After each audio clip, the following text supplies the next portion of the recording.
మరొకసారి మీకు అందరికి ప్రేస్తున్నాము వందనాలు.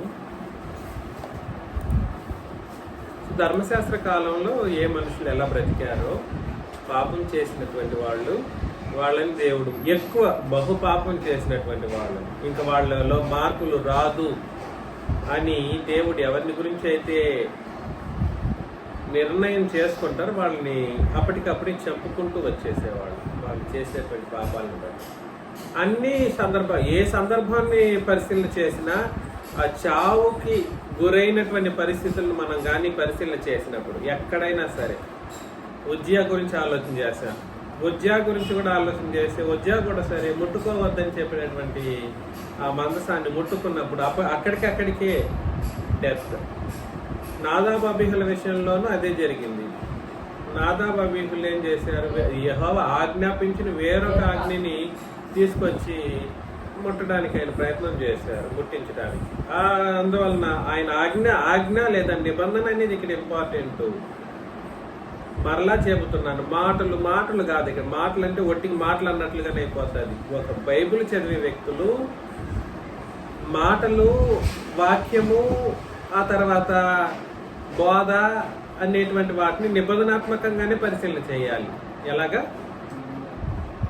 బైబిల్ చదివే వాళ్ళు మాటలు, బోధ, ఆజ్ఞ అని చెప్పినటువంటి వాటిని అన్నింటినీ నిబంధనాత్మకంగా పరిశీలన చేయడానికి ఆయన ప్రయత్నం చేసినప్పుడే సంగతులు అర్థమవుతూ ఉంటాయి. సో పాత నిబంధన కాలంలో చేసినటువంటి మనుషులు ఎక్కడైనా కూడా సరే మరణానికి ఉద్దేశించిన వాళ్ళగా ఎంచబడినట్లయితే అది దేవుని యొక్క మహోగ్రతకు తగిన పాపాన్ని చేసిన వాళ్ళ ఇది ఉంటేనే అలాంటి ఒక మరణం పొందిన వాళ్ళగా ఉంటారు. చాలా సందర్భాల్లో దేవుడు ఉగ్రతను అప్పటికప్పుడే కనపరిచి చంపేసేవాడు. అదే అలాంటి పరిస్థితుల్లో ఉన్నప్పుడు ఆ మనుషులకు తన సందేశాన్ని తెలియజేస్తూ ఉన్నటువంటి కారణాన్ని బట్టి ఆ సందేశాన్ని దేవుడు తెలియజేస్తున్నప్పుడు ఎవరైతే ఆ సందేశానికి శిరస్సావహించి బ్రతుకుతారో, ఎలాగా శిరస్సావహించి బ్రతుకుతారో అప్పుడు వాళ్ళని దేవుడు క్షమించి వదిలిపెట్టేస్తాడు. అందులో చిట్ట చివరి క్షమాపణ పొందుకున్న వ్యక్తి ఎవరు? ధర్మశాస్త్రంలో సిలువ పైన దొంగ.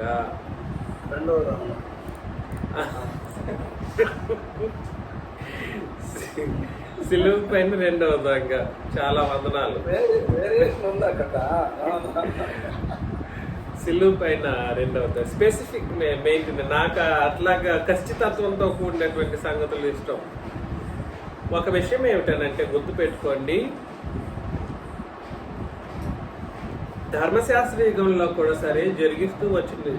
దేవుడు ఉగ్రతను చూపించకపోవటానికి కొన్ని సందర్భాల్లో, కొన్ని పరిస్థితుల్లో ఉగ్రతను ఇశ్రాయేలు ధర్మశాస్త్రం ప్రకారం ప్రతి ఒక్కరు పాపం చేసిన వాళ్లే. ఏ ఒక్కడు నీతిమంతునిగా తీర్చబడలేదంటే దాని అర్థం ఏమిటి? మరలా చెప్తున్నా, నేనేం చెప్పానంటే రోమపత్రికలు 3వ అధ్యాయం 10 నుండి మనం చదివాం కదండి. అక్కడ చదివినప్పుడు ధర్మశాస్త్రం ప్రకారం ఏ శరీరయు నీతిమంతునిగా తీర్చబడలేదు అనే మనం చదివాం. ప్రతి ఒక్కరు శాపగ్రస్తులై ఉన్నారనే విషయాన్ని చదివాం. అంటే ఇంకా ప్రతి ఒక్కరు ఉగ్రతకు లోనై ఉన్నారని దాని అర్థం. కానీ పరిస్థితి ఏమిటంటే ఇక్కడ ఒక ప్లాన్ ఆఫ్ యాక్షన్ అనేది ఇంప్లై చేయబడింది. ఏమిటి? ప్లాన్ ఆఫ్ యాక్షన్ అనేది ఇంప్లై చేయబడింది. అంటే అర్థం ఏమిటంటే క్రియారూపకంతో కూడినటువంటి ఒక సంకల్పం దేవుడు అప్లై చేశాడు. రోమీలకు రాసిన పత్రిక 9వ అధ్యాయాన్ని మనం పరిశీలన చేసినప్పుడు చాలా చాలా చాలా చాలా కీలకమైనటువంటి ఒక అధ్యాయం నేటి పాఠానికి. రోమీలకు రాసిన పత్రిక 9వ అధ్యాయం. నాకు బహు దుఃఖమును నా హృదయముల మానని వేదనయు కలవు. క్రీస్తునందు నిజమే చెప్పుచున్నాను, అబద్ధమాడట్లేదు. పరిశుద్ధాత్మ యందు నా మనసాక్షి నాతో కూడా సాక్ష్యం ఇచ్చుచున్నది. సాధ్యమైన ఎడల దేహ సంబంధులైన నా సహోదరుల కొరకు, అంటే ఇశ్రాయేలీల కొరకు, నేను క్రీస్తు నుండి వేరై శాపగ్రస్తుడై ఉండకూడదును అని అన్నాడు. కాబట్టి క్రీస్తు నుండి వేరైపోవడం ఎవరి కొరకు? నా సహోదరుల కొరకు, అంటే ఇశ్రాయేలీల కొరకు, అంటే ధర్మశాస్త్రాన్ని పాటించే వాళ్ళ కొరకు. ధర్మశాస్త్రంలో ఉన్న వాళ్ళకి ఏముంది? శాపమే ఉంది. క్రీస్తు నుండి వేరైపోతే శాపమే గతి. ఆ విషయాన్ని మాట్లాడుతూ అలాగైనా ఉంటాను.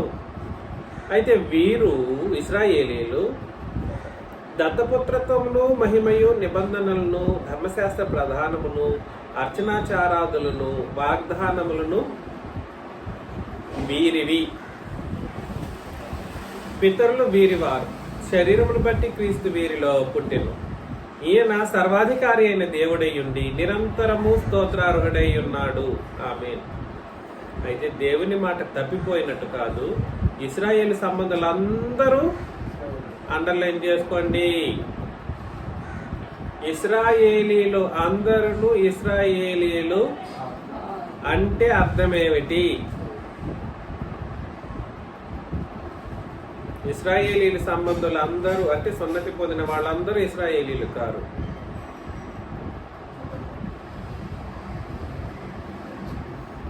ఇంకా అదే చెప్పాలి కాబట్టి ఆ మాట గాలిలో చెప్పారా? చెప్పండి.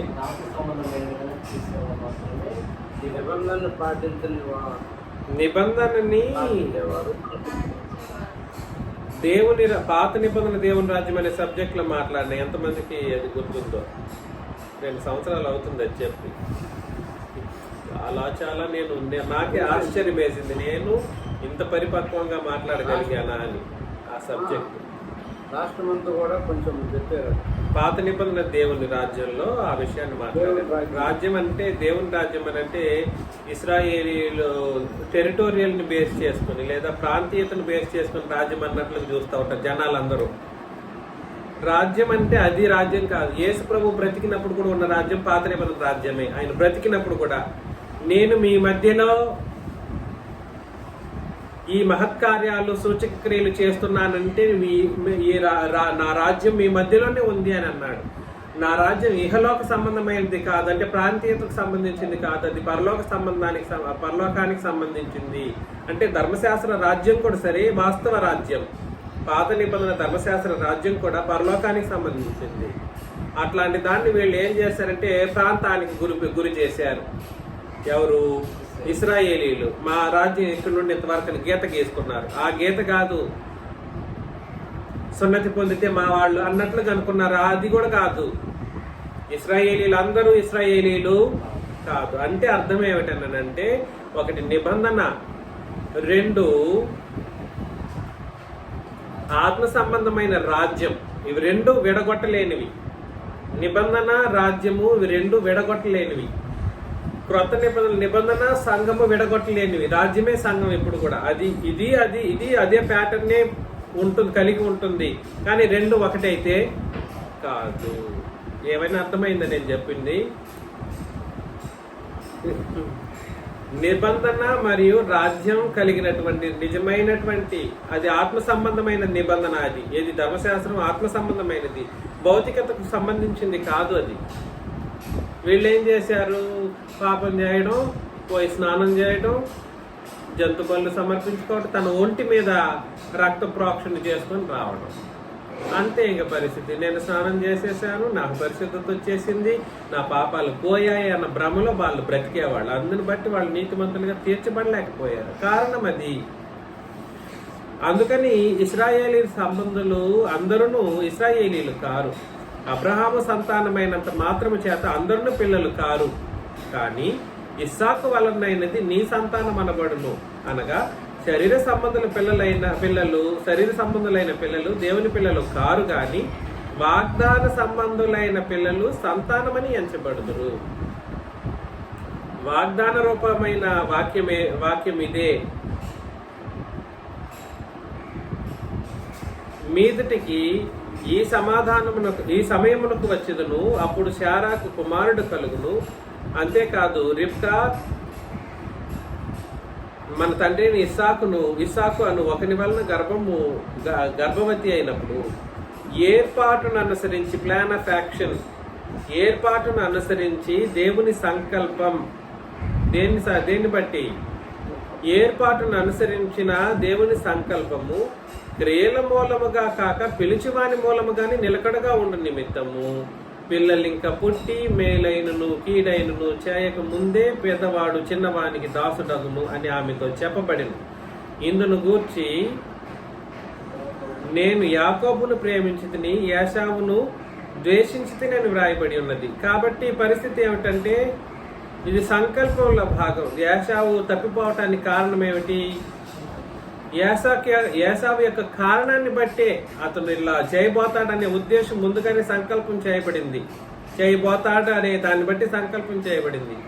ఏశావు పుడతాడు, ఏశావు పుట్టి తన జ్యేష్ఠత్వాన్ని అమ్ముకుంటాడని తెలిసిన దాన్ని బట్టి ఏం జరిగిందంటే యాకోబు ఎన్నుకోబడ్డాడు. ముందుగా గుర్తుపెట్టుకుంది, ఇక్కడ ఏ దేవుడి తప్పు కాదు, దేవుడి తప్పు నిబంధనలో సంగతి కాదు. అది దేవుడు సంకల్పం అనేది ఎలా ఏర్పాటు చేయబడింది అనంటే యాశావు అనేవాడు ఒకడు, యాకోబు యాశావు అనే ఒక ఇద్దరు కుమారులు పుట్టబోతారు.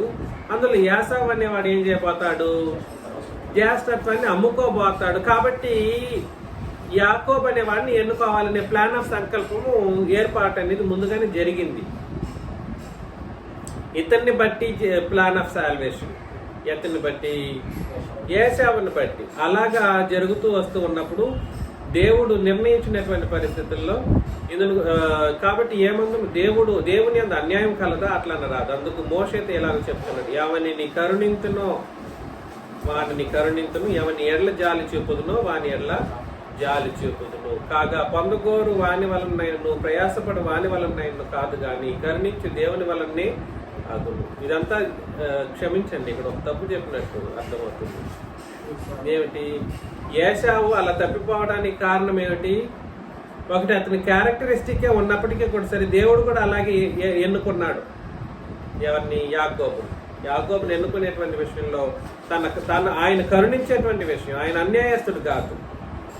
ఆయన ఎవరిని కనికరించాలో ఆయనకి అధికారం ఉంది, ఎవరిని వదిలిపెట్టాలనో ఆయనకును అధికారం ఉంది. సో ఏదేమైనప్పటికీ మరి లేఖనము ఫరోతో ఇలాగ చెప్పాను, నేను నీ యందు నా బలం చూపుటకును నా నామము భూలోకమందంతటా ప్రచురమగుటకును అందు నిమిత్తమే నిన్ను నియమించితిని. ఆయన నామం ప్రచురించబడాలంటే ఫరో అనేవాడు వాడుకోబడతాడు. ఫరో క్యారెక్టర్ని బేస్ చేసుకుని ఫరో వాడుకోబడతాడు. ఫరో క్యారెక్టర్. అందుకే చాలా సందర్భాలు ఇంతకు ముందు కూడా ఆలోచన చేశాను. యాకోబు ఇస్సాకు యాకోబు, అబ్రహాం ఇస్సాకు యాకోబులను దేవుడు ఎందుకు ఎన్నుకున్నాడు, ఇతర జనాంగాలను ఎందుకు వదిలిపెట్టేశాడనే దాంట్లో ఆలోచన చేసినప్పుడు రామపత్రికలో మనం చదివాం కదండి. వాళ్ళు అలాంటి క్యారెక్టరిస్టిక్స్ కలిగి ఉన్నారు అనే సంగతి దేవుడు ముందుగానే తెలుసా తెలీదా? వాళ్ళకి క్యారెక్టర్ని బట్టి కార్యక్రమాలు జరుగుతాయి. అందుకని అతన్ని వదిలిపెట్టేశాడు, ఇతన్ని ఎన్నుకున్నాడు. ఎవరిని? యాకోబు ఏశావు విషయంలో కావచ్చు, ఫరోని ఎన్నుకునే విషయంలో కూడా సరే అతని యొక్క కఠిన హృదయుడు కాబట్టి ఎలా వాడుకోవాలన్నా అలాంటి వాళ్ళని వాడుకుంటూ ఉంటాడు. దేవుని యొక్క సంకల్పంలో వీళ్ళందరూ వాడుకోబడేటువంటి ఒక పరిస్థితి, ఒక సాయుధులుగా వాడుకోబడతారు. అక్కడ కూడా అదే మాట 18, ఆయన ఎవరిని కరుణింపగోరును వాడిని కనికరించును, ఎవరిని కఠినపరచగోరును వాడిని కఠినపరచును. అట్లయితే ఆయన చిత్తమును ఎదిరించిన వాడెవడు?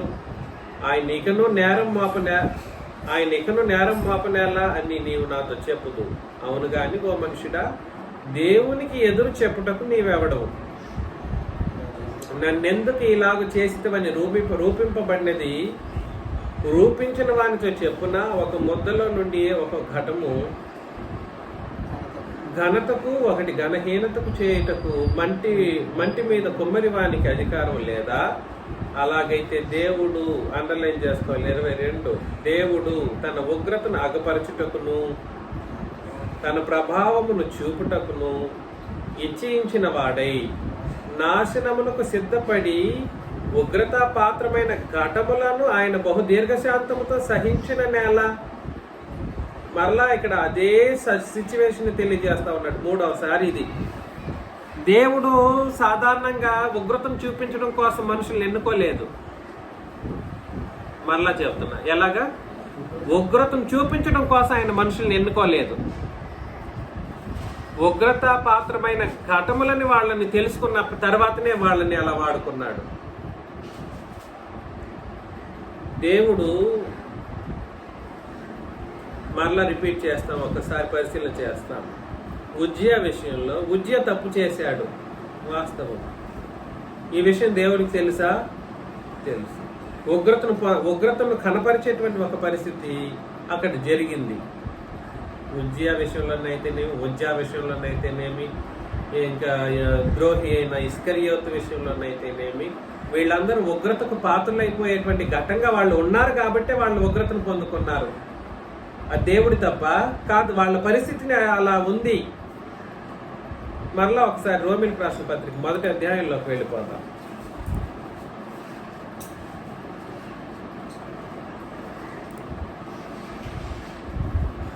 దేవుడికి అందరూ కావాలి.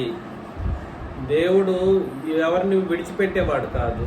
ఆయన ఆయన ఆయన అందరినీ పుట్టించిన వాడు. రోమిలకు రాసిన పత్రిక 1వ అధ్యాయంలో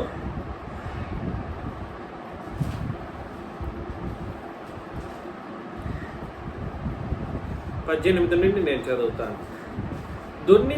దుర్నీతి చేత సత్యమును అడ్డగించు మనుషుల యొక్క సమస్త భక్తిహీనత మీదను దుర్నీతి మీదను దేవుని కోపము పరలోకము నుండి బయలుపరచబడుతుంది. ఆయన పరలోకం నుండి కోపాన్ని అనగా ఉగ్రతను బయలుపరుచుచున్నాడు. అప్పుడు ఎప్పుడు?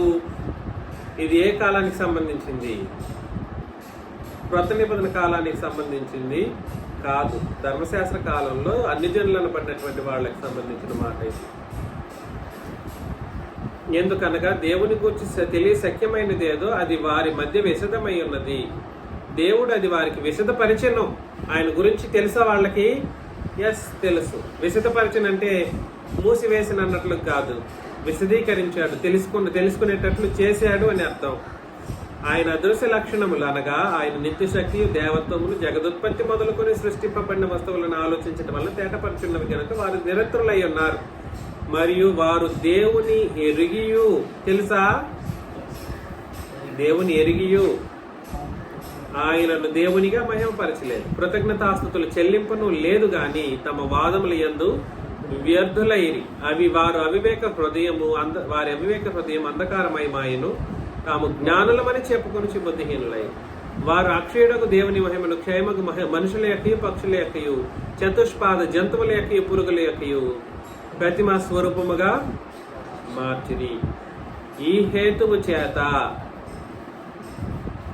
చదవండి ఆ వచనం. అనుసరించి తమ శరీరములను పరస్పరం అవమానపరుచుకున్నట్లు దేవుడు వారిని అపవిత్రతకు అప్పగించాడు. దేవుడు వదిలిపెట్టేశాడు. తన కోపాన్ని కనపరచటానికి వాళ్ళ అపవిత్రతకు వాళ్ళని వదిలిపెట్టేశాడు. కారణం ఏమిటి? వాళ్ళు ఎలాంటి వాళ్ళు? దేవుని ఎరిగి ఆయన మహిమపరిచిన వాళ్ళు, తమ హృదయముల యందు దురాశను అనుసరించి పాపాలు జరిగించే పరిస్థితులు కలిగిన వాళ్ళు. కాబట్టి దేవుడు అలాంటి వాళ్ళని విడిచిపెట్టేశాడు. ఎవరిని ఎన్నుకోవాలో ఎవరిని ఎన్నుకోకూడదో ఆయన ముందుగానే ప్లాన్ చేశాడు. ఎందుకనంటే ఆ ప్లాన్ ఆఫ్ యాక్షన్ అనేది దేన్ని బట్టి జరిగింది అనంటే ఎవరెవరు ఎట్లా ఉండబోతారో దాన్ని బట్టి కూడా సరే దేవుడు ఎవరిని పుట్టించాలో వాళ్ళని పుట్టించేటప్పుడు వీడు ఇలా ఉండబోతాడు కాబట్టి వాడిని ఎన్నుకోకుండా ఇంకొకరిని ఎన్నుకునేటువంటి పరిస్థితులు వస్తూ ఉండగా అలా జరిగించాడు. కాబట్టి ఉగ్రతను కూడా సరే చూపించే విషయంలో దేవుడు ప్లాన్ ప్రకారమే జరిగిస్తూ వచ్చాడు.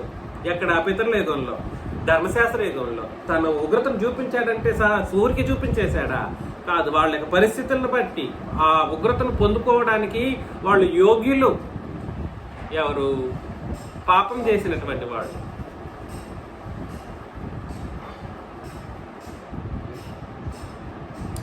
అలాగ దేవుడు తన ఉగ్రతను అగపరచుటకు తన ప్రభావమును చూపుటకు ఇచ్చించిన వాడై నాశనమునకు సిద్ధపడి, దేనికి?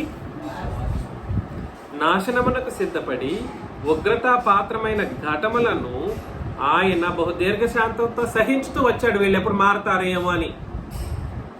అర్థమవుతుందా? ఆయన అన్యాయస్తుడు కాదు, ఆయన న్యాయబద్ధమైన వాడు. ఆయన అత్యంత నీతిమంతుడు, అత్యంత పరిశుద్ధుడు. మరియు మహిమ పొందుటకు ఆయన ముందుగా సిద్ధపరిచిన కరుణా పాత్ర ఘటముల ఎడల అనగా యూదుల్లో నుండి మాత్రం కాక, అది చూడండి, చాలా ఇంపార్టెంట్ విషయం ఇది. మహిమ పొందుటకు, ఒకరేమో ఉగ్రత పొందుటకు ఉగ్రతా పాత్ర ఘటము, మరొకరేమో మహిమ పొందుటకు అనగా ఆయన ముందుగా సిద్ధపరిచిన కరుణా పాత్ర, ఉగ్రత పాత్ర, కరుణా పాత్ర, రెండు పాత్రలుగా ఎన్నుకోబడినటువంటి పరిస్థితి. ముందుగానే సిద్ధపరిచిన కరుణా పాత్ర ఘటముల ఎడల అనగా యూదుల్లో నుండి మాత్రమే కాదు, అన్ని జనుల్లో నుండి ఆయన పిలిచిన మన ఎడల తన మహిమైశ్వర్యము కనపరచవలనని అని ఉన్ననేమి, ఆ ప్రకారము నా ప్రజలు కాని వారికి నా ప్రజలనియు, ప్రియులు కాని వారికి ప్రియురాలు కాని దానికి ప్రియురాలనియు పేరు పెట్టుదును. మరియు జరుగునదేమనగా,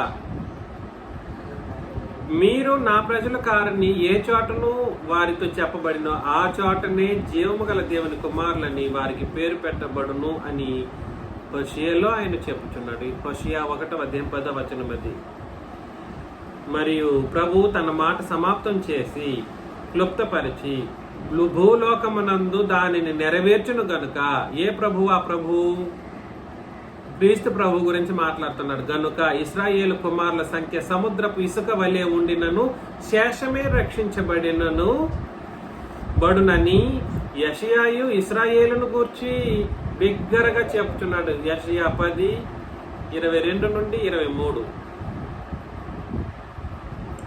మరియు యెషయా ముందు చెప్పిన ప్రకారం సైన్యములకు అధిపతియగు ప్రభువు మనకు సంతానము శేషింప చేయకపోయిన ఎడల సోదము వల్లే అగుదుము, గొమొర్రాను పోలి ఉందుము. అట్లయితే మనమేమందుము? నీతిని వెంటాడిన అన్ని జనులు నీతిని అనగా విశ్వాసమూలమైన నీతిని పొందిరి. అయితే ఇశ్రాయేలీలు నీతి కారణమైన నియమం వెంటాడినను ఆ నియమం వాళ్ళు ఏం చేయలేకపోయారు? అందుకోలేదు. వారెందుకు అందుకొనలేదు? వారు విశ్వాస మూలమునుగా కాక క్రియల మూలముగానైనట్టు దానిని వెంటాడిరి.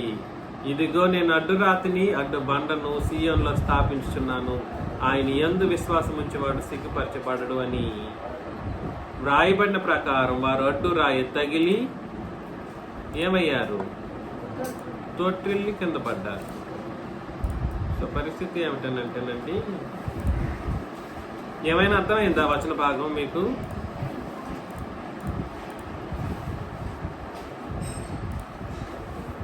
ఏమర్థమైంది? అడ్డుపడ్డారు, పడిపోయారు. అది ఓకే. కారణం ఏమిటి? ఇక్కడ జరిగినటువంటి ఒక ముఖ్యమైనటువంటి స్థితి ఏమిటో మీకు అర్థం కావాలి. విశ్వాస మూలంగా కాక క్రియల మూలమైన దేనిని? ధర్మశాస్త్రం. ధర్మశాస్త్రాన్ని పాటించడానికి రెండు మార్గాలు, ఒకటి ప్రేమ, రెండు విశ్వాసం. ధర్మశాస్త్రాన్ని క్రియారూపకంగా వాళ్ళు పాటించడానికి ఆయన ప్రయత్నం చేసినందుకే ఏవో ఒకటి నీతిమంతునిగా తీర్చబడలేకపోయాడు.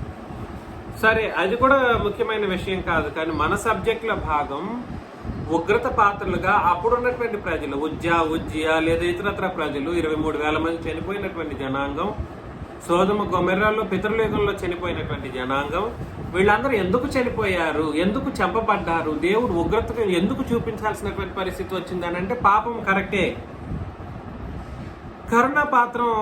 కరుణ ఇంక మిగిలిన జనాంగాలు ఏం చేయబడ్డారు?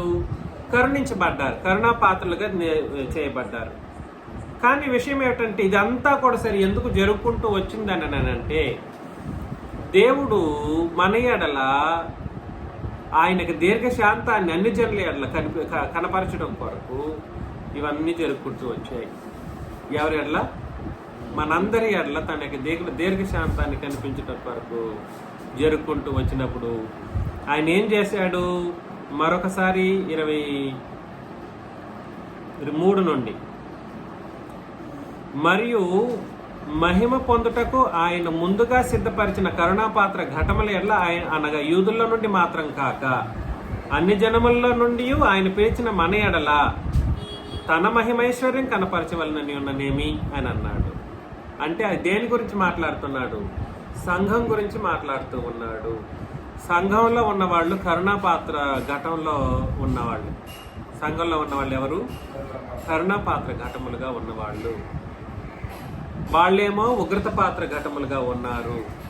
అయితే సంఘంలో రాక మునుపు కూడా సరే వాళ్ళు ఏర్పాటును బట్టే వాళ్ళు కరుణాపాత్ర ఘటములుగా ఎన్నుకోబడ్డారు. ఎవరు? ఇశ్రాయేలీల్లో పరిశుద్ధులైన వాళ్ళు. ఇశ్రాయేలీల పరిశుద్ధులు ఎందుకు విడిచిపెట్టబడ్డారు? ధర్మశాస్త్రం ప్రకారం ప్రతి ఒక్కరు కూడా సరే నీతిమంతులుగా తీర్చబడలేరు. కానీ వాళ్ళు వదిలిపెట్టబడ్డారు. కొంతమంది పవిత్రులు, దావీదు లాంటి వాళ్ళు, వీళ్ళందరూ వాళ్ళు ఎలా తయారయ్యారు? అలాగా వాళ్ళు ఎందుకు వదిలిపెట్టబడ్డారు? ధర్మశాస్త్రంలోనే ఉన్నవాళ్లే కదా అని అంటే, ఇప్పుడు సంఘం అనేది ఏర్పాటు చేయాలి కాబట్టి ఈ ఏర్పాటును బట్టి వాళ్ళందరూ ధర్మశాస్త్రాన్ని బట్టి విడిచిపెట్టబడ్డారు. దేన్ని బట్టి? సంఘం ఏర్పాటును బట్టి వాళ్ళందరూ కరుణాపాత్ర ఘటాలకి ఘటాలుగా వాళ్ళు ఎన్నుకోబడ్డారు. వాళ్ళు కొంతైనా కొంత ఆ ధర్మశాస్త్రపు నీతిని బట్టి విశ్వాసం ప్రకారం బ్రతికిన వాళ్ళు కాబట్టి. అందుకని హెబ్రీ పత్రిక 11వ అధ్యాయంలో ఈ దావీదు లాంటి వాళ్ళు వీళ్ళందరూ విశ్వాసమును బట్టి ఏమయ్యారు? నీతి. అందుకని ఇప్పుడు రావాల్సినటువంటి కరుణాపాత్ర ఘటములు ఎవరైతే ఉన్నామో, సంఘంలో మనం ఉన్నామో, మనల్ని బట్టి దావీదు లాంటి వాళ్ళు విడిచిపెట్టబడ్డారు అన్నమాట. మనల్ని బట్టి వాళ్ళు ఏం చేయబడ్డారు? విడిచిపెట్టబడ్డారు. మనల్ని బట్టి మనమందరం మనల్ని బట్టి వాళ్ళు ఆశీర్వదించబడ్డారు. శేషులుగా మిగిలినటువంటి వాళ్ళు అని అన్నారన్నమాట. ప్రభు తన మాట సమాప్తం చేసి క్లుప్తపరిచి భూలోకమునందు దాన్ని నెరవేర్చినట్లు. ఎవరు? నా ప్రజలు కాని వాళ్ళు నా ప్రజలు అవుతారు. ఎవరు? అన్ని జనుల్లో ప్రజలు ఆయన ప్రజలు కానే కారు. వాళ్ళు ఏం చేయబడతారు? ప్రజలు అవుతారు అని ఏ దేవుడైతే చెప్పాడో ఆ దేవుడు తన దేవుని కుమారులని వారికి పేరు పెట్టబడినని హోషేయలో చెప్తున్నాడు. ప్రభువు తన మాట సమాప్తం చేసి క్లుప్తపరిచి భూలోకమునందు దాన్ని నెరవేర్చును గనుక ఇశ్రాయేలు కుమారుల సంఖ్య సముద్రపు ఇసుక వలె ఉండినను శేషమే ఏం చేయబడింది? సముద్రపు ఇసుక వలె అని అంటే అందరూ ఇశ్రాయేలీలు కారు అని చెప్పబడినటువంటి వాళ్ళు ఎవరైతే ఉన్నారో వాళ్ళు ఆ శేషం మాత్రమే ఏం చేయబడ్డారు? రక్షించబడుతూ వచ్చారు. యెషయాయు ఇశ్రాయేలు గురించి బిగ్గరగా పలుకుతున్నాడు. మరియు యెషయా ముందు చెప్పిన ప్రకారం సైన్యములకు అధిపతి యొక్క ప్రభువు మనకు సంతానం శేషింపకపోయిన ఎడల సోదమ వల్లే నగుదుము, గొమెర్రాను పోలి ఉందము అని అన్నాడు. అంటే అర్థం ఏమిటి? ఉగ్రతను పొందిన వాళ్ళగా ఉంటారు. సంతానం ఎవరు ఇక్కడ? మనకు సంతానం శేషించకపోయిన ఎడల, శేషంలో వాళ్ళే. అందుకే నేను చెప్పాను, ఆ 100 సంవత్సరాలకు ఒక్కొక్క సంతానం కంటిన్యూ అవుతూ వచ్చింది కాబట్టి చివరికి వచ్చేసరికి యేసు ప్రభు వచ్చారు. ఆయన ఏం చేశారు? భూమి యందు తన మాటలను సమాప్తం చేసి క్లుప్తంగా దాన్ని ముగించేశాడు. ఏం అర్థం కావట్లేదా? శేషాలు, ఒక్కొక్క శేషాలు 100 సంవత్సరాలకు ఒక్కొక్కరు దావీదుకి. ఆ తరంలో దావీదు ఒక్కడే పవిత్రుడు. ఆ తర్వాత దానియేలు గాని ఇలాగ ఒక్కొక్క తరానికి ఒక్కొక్క పవిత్రుడు శేషించబడిన వాళ్ళు వీళ్ళందరూ. దేని కొరకు జరిగింది? అన్ని జనులను బట్టి, అంటే సంఘం కొరకు. అన్ని జనులు ప్రజలు కాని వాళ్ళు కూడా సరే దేవుని ప్రజలు గాను దేవుని కుమారులు గాను అయ్యేటువంటి ఒక ఏర్పాటు ఏదైతే ఉందో ఈ ఏర్పాటును బట్టి సంకల్పం వీళ్ళు ఏం చేయబడ్డారు? శేషించిన వాళ్ళు రక్షించబడుతూ వచ్చారు. ఆ శేషించబడిన వాళ్ళే ఏర్పాటులో భాగమైనటువంటి వాళ్ళు. కానీ దేన్ని బట్టి చెప్పాలి? సంఘమును బట్టి అలా వెళ్ళాలి. కానీ అట్లా చెప్పరు ఇప్పుడున్నోళ్ళు. ఆది కాలం నుండి చెప్పకపోతే సంకల్పం ఏమిటి అర్థం అని రివర్స్లో నుండి ముడేసుకుంటూ వస్తుంటారు. రివర్స్లో ముడి వేయడం కాదు, ఎక్కడి నుండి పోవాలి, ఎక్కడి నుండి వాళ్ళు ఎందుకు శేషించారో తెలియాలి నీకు. ఒక నోవహు అనే అతను అప్పుడున్న తరంలో ఉగ్రతను దేవుడు కనపరిచే సందర్భంలో ఒక నోవహు అనే వ్యక్తి ఎందుకు శేషించబడ్డాడు? అని అంటే ఆయన ఆ నోవా యొక్క గర్భం నుండి రాబోయేటువంటి ఒక వ్యక్తి ఉన్నారు. ఆయన ద్వారా సమస్తలోక జనులు ఏం చేయబడతారు? రక్షించబడి కరుణాపాత్ర ఘటములుగా మార్చే ఒక అద్భుతమైనటువంటి పరిస్థితి కలగాలన్న ఉద్దేశంతో దేవుని యొక్క దీర్ఘశాంతం ఎక్కడి నుండి, ఆది కాండము నుండి శిలువ వరకు ఈ వీళ్ళని బట్టి దేవుడు దీర్ఘశాంతం వహిస్తూ వచ్చారు. తన ఉగ్రతను వాళ్ళ మీద మాత్రమే కనపరచకుండా ఉంచుకుంటూ వచ్చారు. ఎవరి మీద? ఆ శేషించినటువంటి వాళ్ళ మీద ఏర్పాటును బట్టి. అర్థమైంది? ఏమైనా నిలబడవచ్చు. సో పరిస్థితి ఏమిటంటే నీతికి కారణమైన నియమమును వెంటాడినను ఆ నియమమును వాళ్ళు ఏం చేయలేదు, అందుకోలేదు. వాస్తవానికి ధర్మశాస్త్రం నీతిని బోధిస్తుంది. ధర్మశాస్త్రం ఏం చేస్తుంది? నీతిని బోధిస్తుంది. కానీ దాన్ని అందుకోగలిగారు వాళ్ళు? ఇశ్రాయేలు జనాంగం అందుకోలేకపోయారు. కాబట్టి దేవుడు వాళ్ళని కూడా ఏం చేశాడు? ఇప్పుడు విడిచిపెట్టేశాడు. ఇశ్రాయేలీలు కూడా ఏం చేశాడు? ఉగ్రతకు పాత్రలుగా చేశాడు, విడిచిపెట్టాడు. నీతికి కారణమైన ధర్మశాస్త్రాన్ని కూడా వాళ్ళు ఏం చేయలేదనంటే ఉగ్రత పాత్రమైన ఘటాలుగా వీళ్లే చేసుకున్నారు. కాబట్టి వాళ్ళని కూడా ఉగ్రత పాత్రలుగా ఎన్నుకున్నటువంటి దాఖలాలు కనబడతా ఉన్నాయి అన్నమాట. సో ఏదేమైనప్పటికీ పరిస్థితి ఏమిటంటే క్రీస్తు యేసు యొక్క శిలువ మరణంలో ఈ ఉగ్రత ఏదైతే ఉందో ఆ ఉగ్రత మొత్తం కూడా సరే ఏమైపోయింది? డిఫ్యూజ్ చేయబడింది. ఇంకా దేవుడే రాజీ పడే పరిస్థితికి వచ్చేసాడు. ఉగ్రతను చూపించే దేవుడు రాజీకి వచ్చాడా? ఎస్. ఉగ్రతను చూపించే దేవుడు రాజీకి మాత్రమే కాదు, నిన్ను బ్రతిమాలుకునేంత స్థితికి దిగి వచ్చాడు ఆయన. ఎట్లా?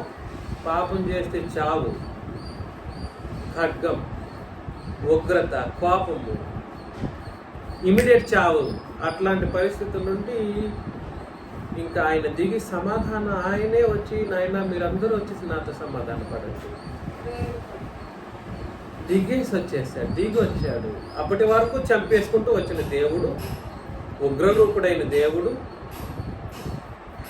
అబ్బా ఎంతటి పరిస్థితి ఇది!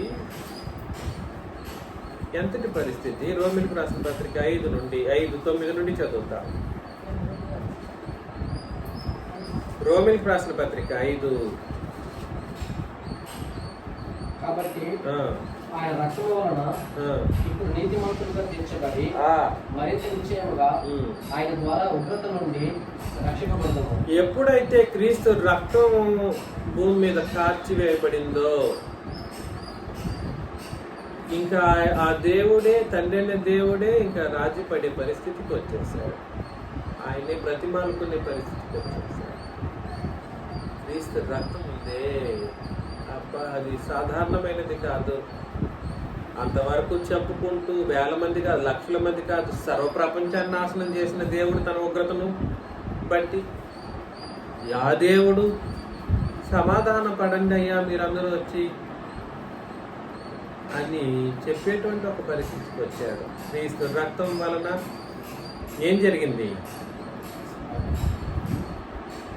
చదివేసే తమ్ముడు రోమపత్రిక 5. కాబట్టి ఆయన రక్షణ వలన ఇప్పుడు నీతిమంతులుగా తీర్చబడి మరింత నిశ్చయముగా ఆయన ద్వారా ఉగ్రత నుండి రక్షించబడ్డాము. ఉగ్రత నుండి రక్షించబడ్డానికి లేదా తప్పించబడ్డానికి ఏకైక మార్గం వచ్చేసింది.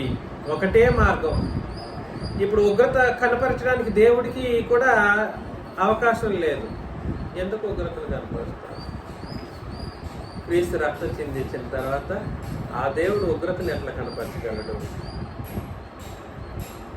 కానీ అది కూడా ఒక విషయం. ఎందుకనంటే అక్కడ 8వ వచనం నుండి చదివితే గానీ తెలుస్తుంది, ఇంకా సులభంగా తెలుస్తుంది. నేను చదివేస్తాను. అయితే దేవుడు మన ఎడల తన ప్రేమను వెల్లడిపరుచున్నాడు. ఎట్లనగా మనం ఇంకనూ పాపులమై ఉండగానే క్రీస్తు మన కొరకు చనిపోయాడు. దేవుడు తన ప్రేమను వెల్లడిపరుస్తున్నాడు. ఎట్లా ప్రేమను వెల్లడిపరిచాడు?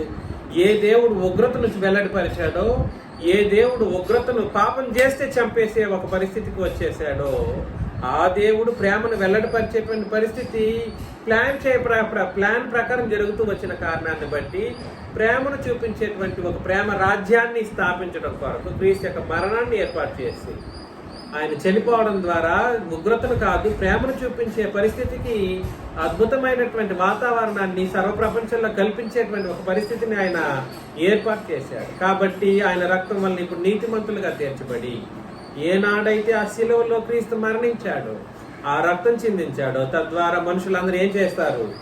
నీతిమంతులుగా తీర్చబడినప్పుడు మరింత నిశ్చయముగా, అప్పటి వరకు నిశ్చయమైనటువంటి పరిస్థితులు లేవు. ఉగ్రత వచ్చిందంటే వచ్చింది, చంపేసిందంటే చంపేసింది. మరింత నిశ్చయముగా ఆయన ద్వారా ఉగ్రత నుండి ఏం చేయబడతాము? కారణం ఎవరు? ఆయన ద్వారా ఎవరు? ఆయన ద్వారా అంటే ఆయన ఎవరు? యేసుక్రీస్తు ద్వారా దేవుని ఉగ్రత నుండి తప్పించే అద్భుతమైనటువంటి సంగతి. రక్తం అంటే ఏమిటో తెలీదా? తెలియదంటే తెలుసుకో. అది రక్తం అంటే క్రొత్త నిబంధన రక్తం. ఈ రోజు దేవుని యొక్క ఉగ్రతను డిఫ్యూజ్ చేయగలిగింది, దేవుని యొక్క ఉగ్రతను దూరం చేయగలిగింది, ఆ ఉగ్రత నుండి తప్పించగలిగింది, ఆ మహోన్నతమైనటువంటి వేదన అయినటువంటి మరణం నుండి తప్పించగలిగింది కేవలం క్రొత్త నిబంధన మాత్రమే, రక్తమనే నిబంధన. ఏలయనగా పాపం చేయడం ద్వారా శత్రువులమై ఉండగా, పాపం చేయడం ద్వారా దేవునితో శత్రుత్వం. ఆయన కుమారుని మరణం ద్వారా మనం దేవునితో సమాధానపరచబడిన వారమై ఆయన జీవించుట చేత మరి నిశ్చయముగా రక్షించబడదుము. అంతేకాదు మన ప్రభువైన యేసుక్రీస్తు ద్వారా మనం దేవుని యందు అతిశయపడుచున్నాం. ఆయన ద్వారానే మనం ఇప్పుడు సమాధాన స్థితిని పొంది ఉన్నాము. దయచేసి గ్రహించండి. ఉగ్రతకు బదులు దేవుడు ప్రేమను, ఉగ్రతకు బదులు దీర్ఘశాంతాన్ని వహించేటట్లుగా చేసింది క్రీస్తు యొక్క పరిశుద్ధమైనటువంటి రక్తం. అప్పటి వరకు చక చెరుకు కొట్టినట్లే తలకాయలు పగిలిపోతూ ఉంటాయి, రాలిపోతూ ఉంటాయి ప్రాణాలు.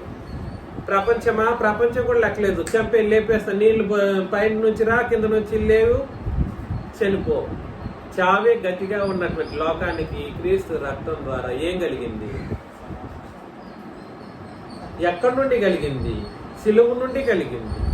ఇది ఎందుకు అర్థం కాలేకపోతుంది?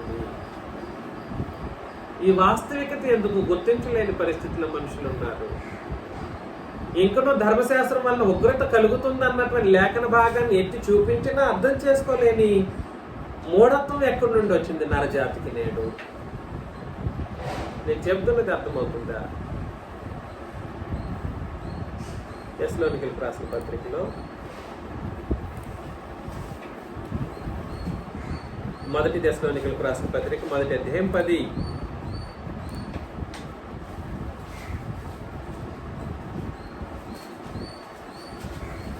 మొదటి తెస్సలోనికీయులకు రాసిన పత్రిక 1వ అధ్యాయం 10వ వచనంలో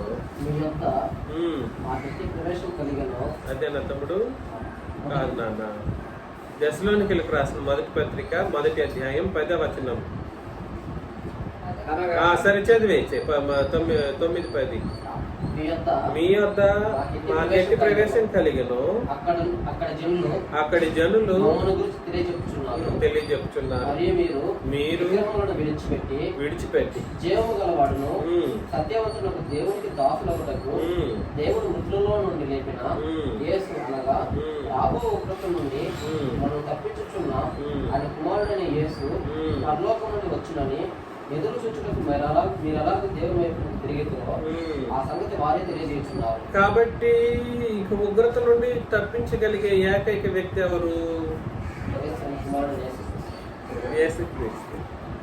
అది ఎప్పుడు ఏ యేసుక్రీస్తు? అది కూడా చెప్పాడు అక్కడ, పర్టికులర్ గా మాట్లాడాడు. ఏమిటి ఆ యేసుక్రీస్తు అంటే? తిరిగి మత్తయి, మార్కు, యోహాను సువార్తల్లోకి వెళ్తారు ఈ బుద్ధిహీనులు. తిరిగి కుమారుడు అంటాడు. మృతులలో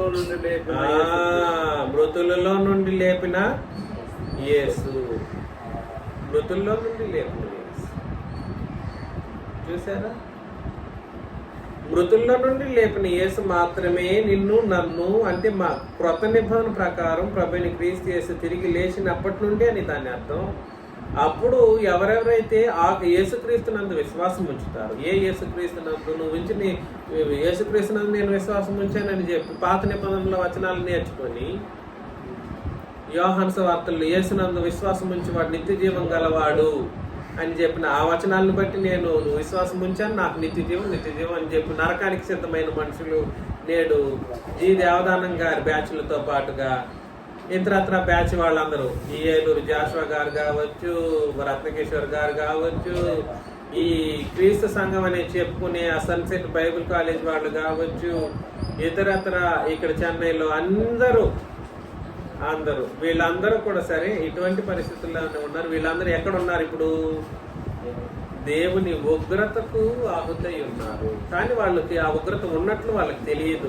ఎందుకంటే అక్కడ చెప్పేశాడు, మరలా ఉగ్రత ఉన్నట్టు వాళ్ళకి తెలియదు.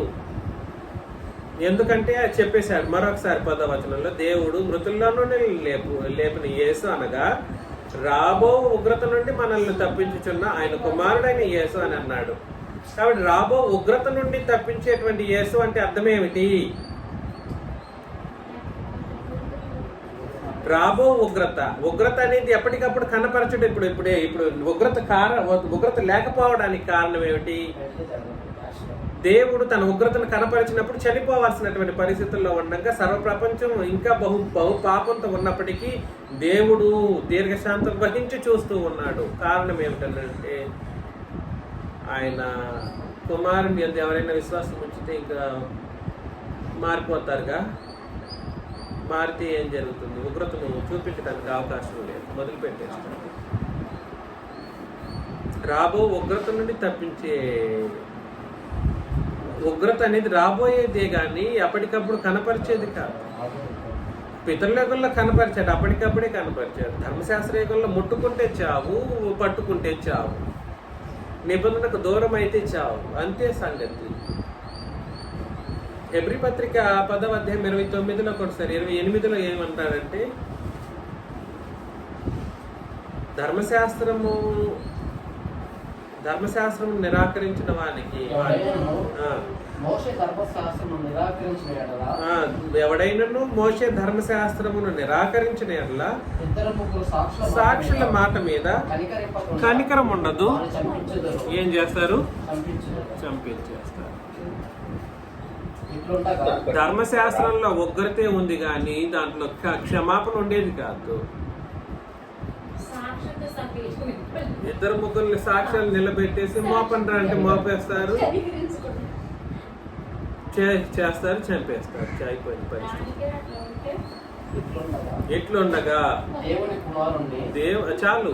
కాబట్టి ధర్మశాస్త్ర కాలంలో క్షమాపణ అనేది లేదు.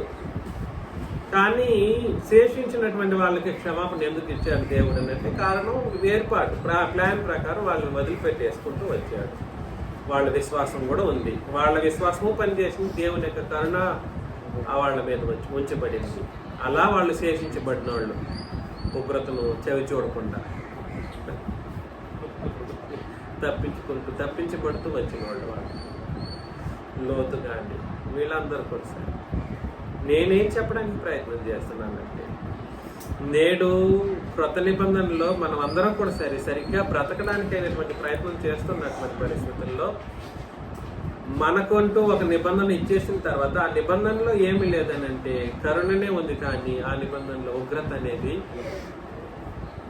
నిబంధనలో బ్రతికే వాళ్ళకి దీర్ఘశాంతంతో, లోకంలో ఉన్న వాళ్ళకి కూడా సరే దేవుడు దీర్ఘశాంతంతో ఎదురు చూస్తూ ఉన్నాడు. ఉగ్రత చూపించే అవకాశం లేదు. రాబోయేటప్పుడే ఉగ్రతను చూపిస్తాడు. కానీ ఇప్పుడు భూమి మీద ఉన్న అన్ని జనులకు కూడా ఉగ్రతను చూపించాడు. వాళ్ళకి వాళ్ళే చచ్చిపోతే చచ్చిపోతారు, వాళ్ళకి వాళ్ళే ఏది జరిగిస్తాడు. అలాంటి సిస్టమ్స్ ఉన్నాయి. కానీ వాళ్ళని కూడా నెమ్మదిగా బ్రతకనిస్తున్నాడు. కారణం ఏమిటో మరలా 9:22 చదవండి. రోమిల్కి రాసిన పత్రిక.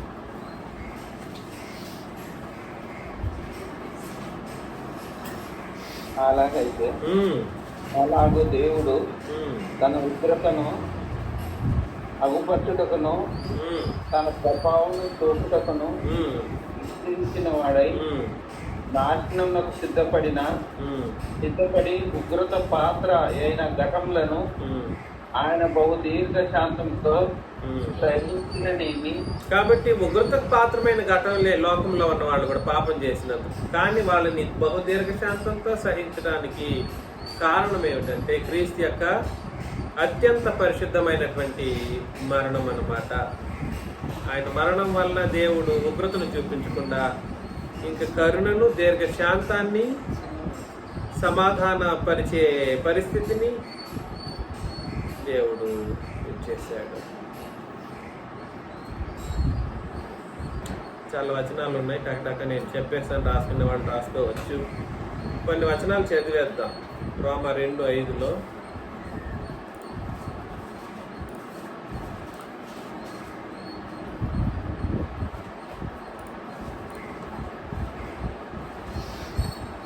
రోమా 2 నీ కాఠిన్యమును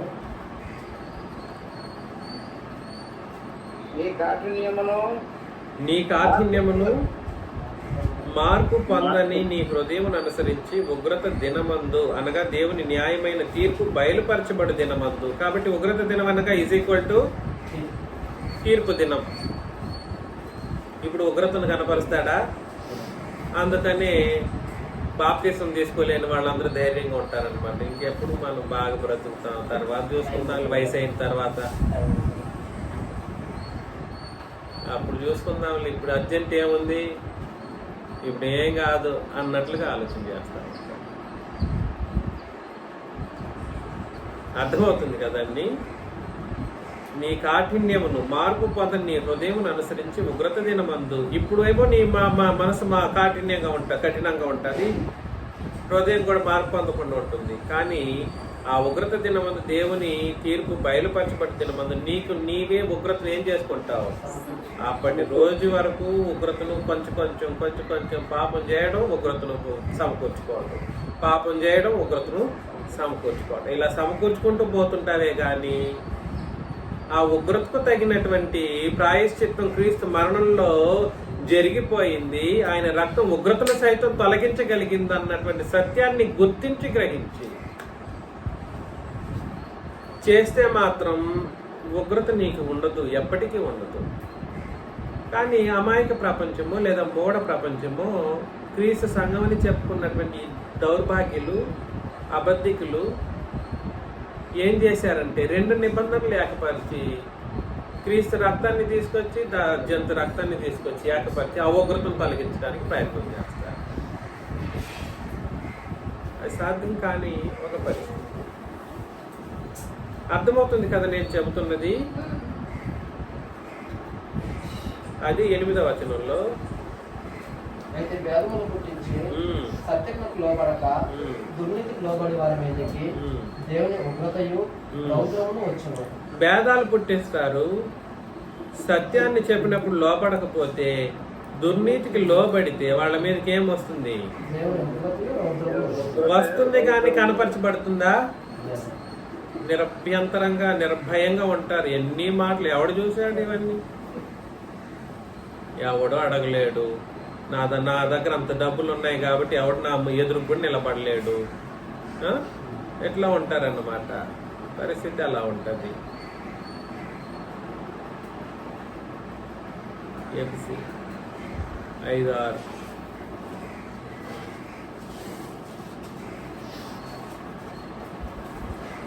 ఎఫ్సి 5:6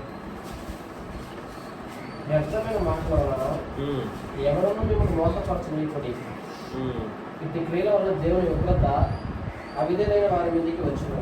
ఏంటంటే వ్యర్థమైన మాటల వలన. కాబట్టి మాటలు కూడా సరి వ్యర్థంగా ఉచ్చరించకూడదు. అందుకని నేను చాలా సందర్భాల్లో ట్రై చేస్తాను, కానీ కొన్ని పరిస్థితుల్లో లూజ్ టాక్స్ వచ్చేస్తూ ఉంటాయి. మాటలు కూడా వ్యర్థంగా మాట్లాడకూడదు. మాటలు కూడా సరే వ్యర్థంగా మాట్లాడుతూ లూజ్ టాక్స్ చేసుకుంటూ కార్యాలు జరిగిస్తే దేవుని ఉగ్రత రాకుండా మానదు. 1 దెస్సలోనికీయులకు రాసిన పత్రిక 2:16. 1 దెస్సలోనికీయులకు రాసిన పత్రిక 2వ అధ్యాయం 16. ఆ యోధులు తమ పాపమును ఎల్లప్పుడూ సంపూర్తి చేయుటకై ప్రభువైన యేసును ప్రవక్తలను చంపి మమ్మును హింసించి అన్నిటిని రక్షణ పొందుటకై వారితో మేము మాట్లాడుతున్న నాటకపరుస్తూ దేవుడికి ఇష్టం కాని వారు మనుషులందరికీ విరోధమై ఉన్నారు. దేవుని యొక్క తుదమట్టు వారి మీద వచ్చును వచ్చును అని అంటే రాబోయే సంగతి. అది it's not happening then and there. అప్పటికప్పుడే జరగట్లేదు. యూదులు ఎలాంటి వాళ్ళు అని అంటే రక్షణకు అపోస్తులు ప్రకటించంగా రక్షణలోకి వస్తారంటే వాళ్ళని ఆపేసేవాళ్ళు.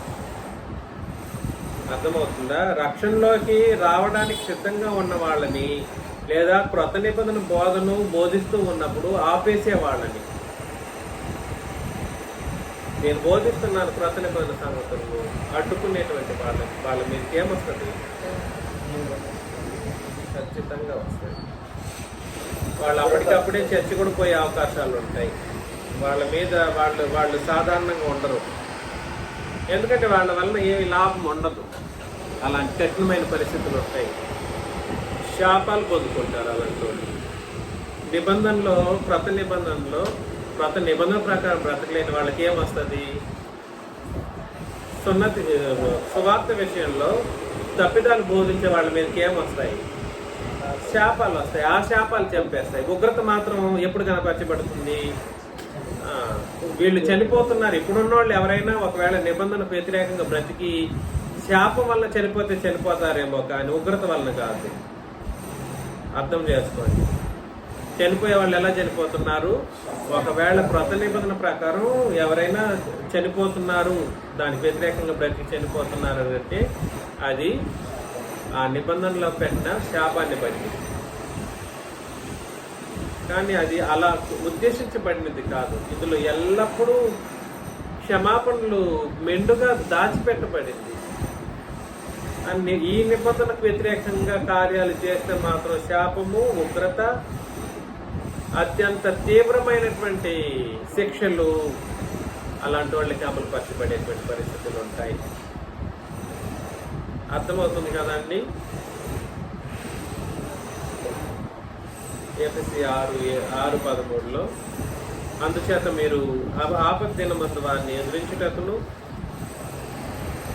సమస్తమును నెరవేర్చిన వారై నిలవబట్టకు శక్తిమంతులగినట్లు దేవుడిచ్చి సర్వాంగ కవచమును ధరించుకోండి.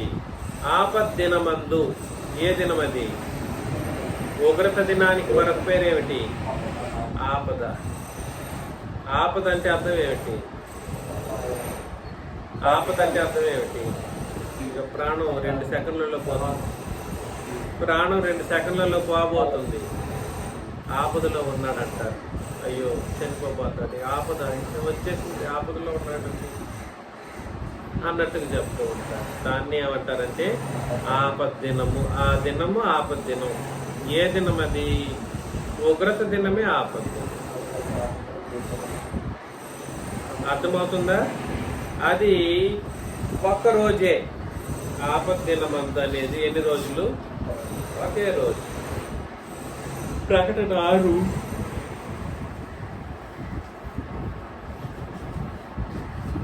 6:14 నుండి చదవండి. ఆకాశ మండలం గ్రంథము వలనైనా తొలగిపోయాను. ప్రతి కొండయు ప్రతి ద్వీపమును వాటి వాటి స్థానములు తప్పాను. భూరాజులను, గనులను, సహస్రాధిపతులను, సైనికులను, బలిష్ఠులను, ప్రతి దాసులను, ప్రతి స్వతంత్రులను, కొండ గుహలు పంటల సందులలో దాక్కుని కాబట్టి సింహాసనాసీనుడైన వాని యొక్కయు గొర్రెపిల్ల యొక్కయు మహాజనము వచ్చాను. దానికి తాళ జాలిన వాడు ఎవడు? మీరు మా మీద పడి ఆయన సన్నిధికి. ఉగ్రతకు కాబట్టి ఉగ్రత ఎవరు కూడా కనపరుస్తారు? సింహాసనమైన వాడు. ఉగ్రతను కనపరిచేది ఎవరు? ఇద్దరు. ఒకడే అంటే కష్టం. ఉగ్రతను తండ్రి కనపరుస్తాడంటారు. వద్దు, ఆయన మాత్రమే కాదు. 17లో మీరు మా మీద పడి ఆయన సన్నిధికి అంటే తండ్రి సన్నిధికి గొర్రెపిల్ల ఉగ్రతకును ఏ క్రీస్తు అయితే మన పాపముల వలన కలిగిన ఉగ్రతను తొలగించడానికి ప్రాణం పెట్టారు. ఆయనే తన ఉగ్రతను కనపరిచే పరిస్థితి. మమ్మల్ని మరుగు చేయడి అని పర్వతాలతో చెప్తే పర్వతాలు ఏం చేస్తాయి? పాత నిబంధనలో దేవుని యొక్క ఉగ్రత కంట ఆయన ఉగ్రత కోపపడి ఇట్లా పర్వతాలను కొడితే పర్వతాలు తునకులే ఎగిరిపోతాయంట. ఆయన చూపించే ఉగ్రత సర్వసాధారణంగా ఉండదు. పర్వతాలు ఒక లెక్కన అసలు అట్లా పర్వతాలే కాదు, అసలు ఆయన మాటకి ఏది నిలబడలేవు. ఆ ఖండమే నిలబడలేదు.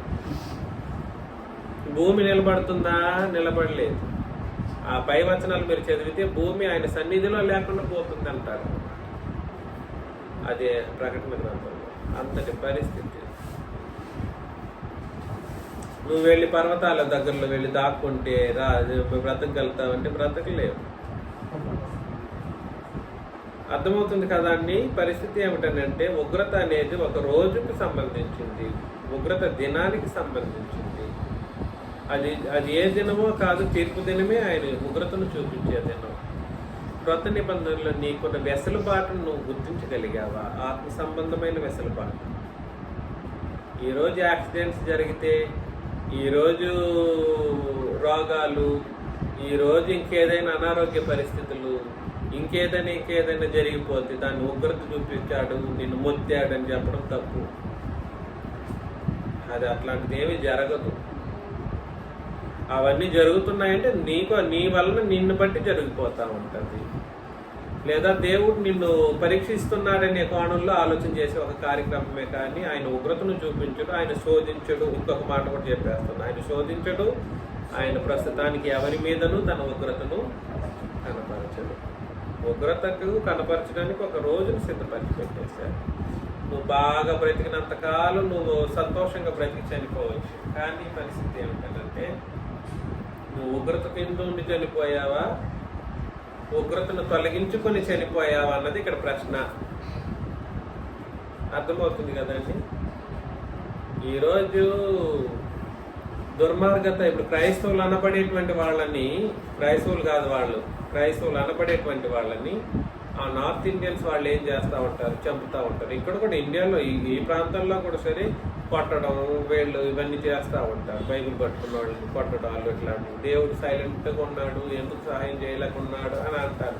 ఉగ్రతను చూపించొద్దా అన్నట్లు కాదు. ఉగ్రతను ఆయన ఎప్పుడు చూపించాల్సిన అవసరం లేదు. ఉగ్రతను చూపించడానికి ఒక దినం అనేది నిర్ణయించబడింది. ఆ నిర్ణయించిన దినాన్ని తన యొక్క ఉగ్రతను దేవుడు కనపరుస్తాడు. అప్పటి వరకు జరుగుతానే ఉంటుంది. అర్థమవుతుందా? అప్పటి వరకు ఏం జరుగుతుంది? యాక్సిడెంట్ జరిగిపోతే చూసావా అని చెప్పకూడదు. దేవుడు తన ఉగ్రతను చూపెట్టాడు. యాక్సిడెంట్ పోయి దేవుడు ఉగ్రతను చూపించే ఆ మాటకి దీనికి ఏమైనా సంబంధమా?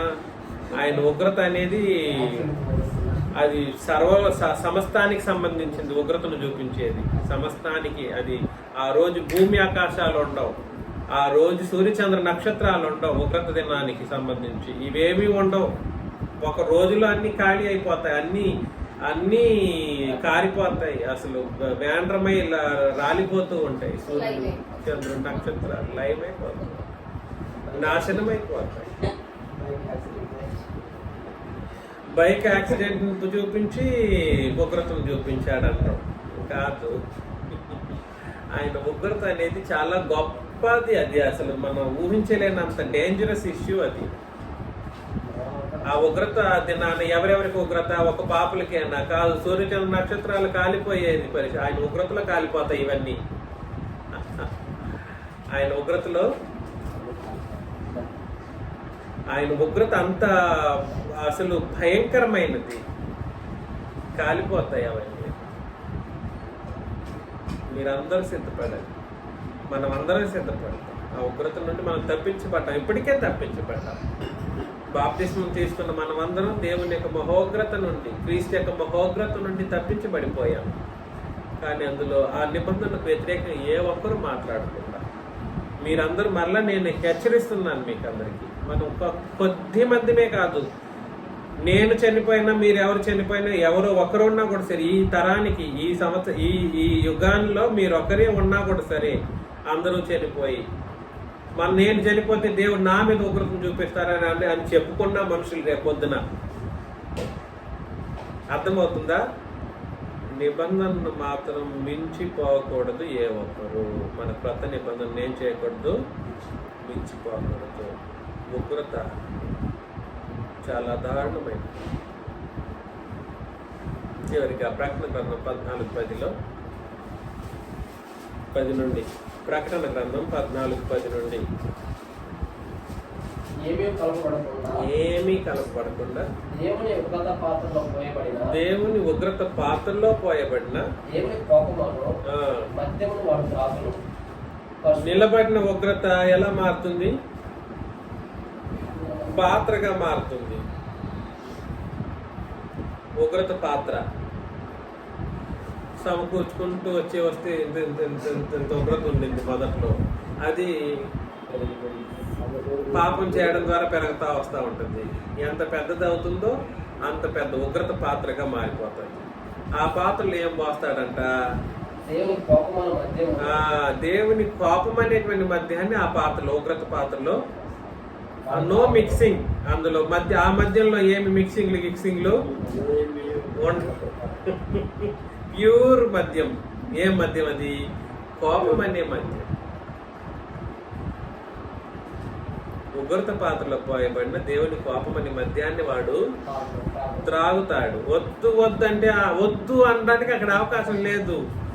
నీ ఉగ్రత పాత్ర నీ దగ్గర నిలబడిందంటే నువ్వు ఆటోమేటిక్గా నోరు తెరిచేసావని అర్థం అన్నమాట. వద్దు అనడానికి కానీ కాదు కీదు నేను పరిగెత్తానంటే నువ్వు పరిగెత్తలేవు, నువ్వు ఎక్కడ పోలేవు. అంతే సంగతి. వాడు త్రాగునంతే త్రాగుతా ఉంటాడనమాట. పరిశుద్ధ దూతల ఎదుటను, గొర్రె పిల్ల ఎదుటను, అగ్ని గంధకముల చేత వాడు ఒట్టి అగ్నితో కాదు, అగ్నికి ఇంకోటి గంధకాన్ని కూడా కలిపేస్తే బాధ సంబంధమైన పొగ లేస్తానే ఉంటది. అని అరుపులు, వారి బాధ సంబంధమైన పొగ యుగ యుగాలు లేస్తూ. ఇది అవసరమా? ఇంత సులభంగా ఇంత ఆహ్లాదకరమైన వాతావరణంలో నిన్ను పెట్టి నీ పాపముల కొరకు ఒక ఆయన్ను బలిగా ఇచ్చి ఆయన రక్తాన్ని, అంత పరిశుద్ధమైనటువంటి రక్తాన్ని చిందించిన తర్వాత ఆ రక్తం ద్వారా నా రక్తం వల్ల నేను క్రొత్త నిబంధన అని లేఖనాల భాగాల్లో తేటగా చెప్పి ఇచ్చిన తర్వాత ఇంతటి వాతావరణాన్ని, ఇంతటి బ్రహ్మాండాన్ని అనుభవిస్తూ అక్కడికి వెళ్ళాల్సిన అవసరం ఉందా? నీకు అంత అవసరం ఏముంది? అవసరం అది అవసరం లేదు. క్రూర మృగమునకు గాని దాని ప్రతిమకు గాని నమస్కారం చేయవారును, దాని పేరు గల ముద్ర ఎవడైనా వేయించుకొని అట్లా వాడును రాత్రి పగళ్ళు నెమ్మది లేని వారై ఉండును. క్రూర మృగం, దాని ప్రతిమ, దానికి నమస్కారం చేసేవాళ్ళంటే అర్థమేమిటి? క్రూర మృగమునకు గాని దాని ప్రతిమకు గాని నమస్కారం చేయవాడు. నమస్కారం అనే మాట దేనికి సంబంధించింది? ఆరాధనకు సంబంధించింది. నేను మరలా చెబుతున్నాను, దశలోనికీలకు రాసిన 2వ పత్రిక 2వ అధ్యాయం మొదటి 4 వచనాలు చదివినప్పుడు ఎవరు అపవాదికి ఆరాధన చేస్తారో అక్కడ మాట్లాడతాడు. ఎవరు అపవాదికి ఆరాధన చేస్తారు? మొదటి 4 వచనాలు, 2వ దశలోనికీలకు రాసిన పత్రిక 2వ అధ్యాయం మొదటి 4 వచనాలు.